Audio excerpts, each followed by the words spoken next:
want to touch on a state-owned institution, BOST. It was recently reported that there was some form of adulterated fuel incident occurring there, and also the Tema oil refinery as well. Almost a similar incident involving theft. What are your thoughts on that? You see, we need to fix these institutions.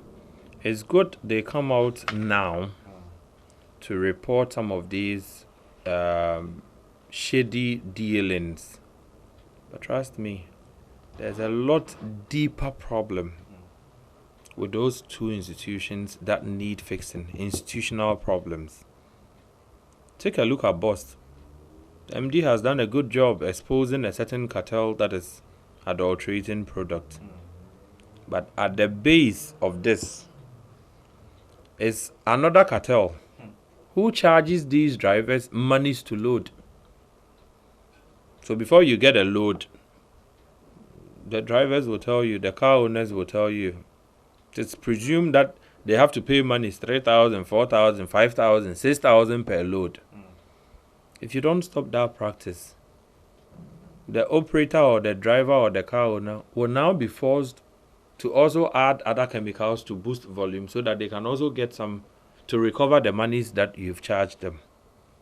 Again, in the past, you've had managing directors who would simply play to our blind side, adulterate the product or insist the product is adulterated so they could downgrade and sell to their cronies, and make money.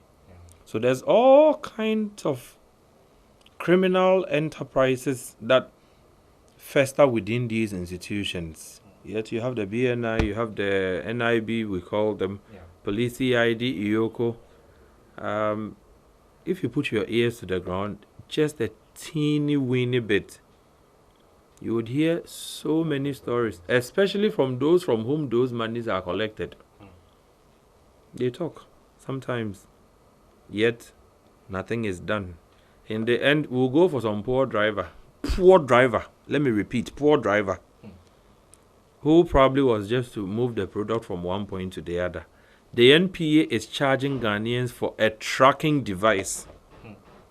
The initial tracking device for NPA, which they used to call the NPA tracker, could tell you where the truck is, the product contained in the truck, the volume, the height, volume.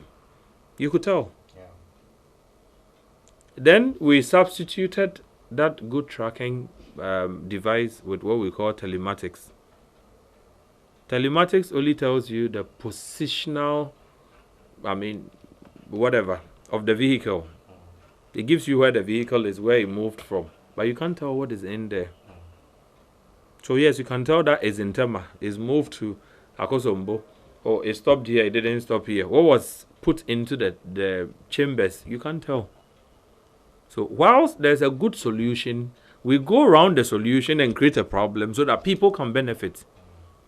And then we come back to complain. The drivers, they may be innocent, they may be guilty, but if they want to probe and ask questions around, that whole fictitious criminal enterprise, you'll be able to round up people.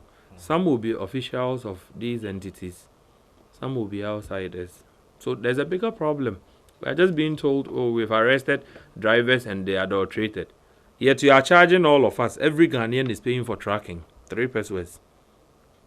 Yet you cannot tell us at what point the products were adulterated, what was added. Then the tracking device is useless completely. If it is just to tell the position of those cars, I just want to know where my car is and not what it's being used for, then I don't even need it. The car owner should have placed trackers so that they can tell where their vehicles are. But once it's MPA sanctioned, we are interested in the content of the trucks, not the positions of the truck.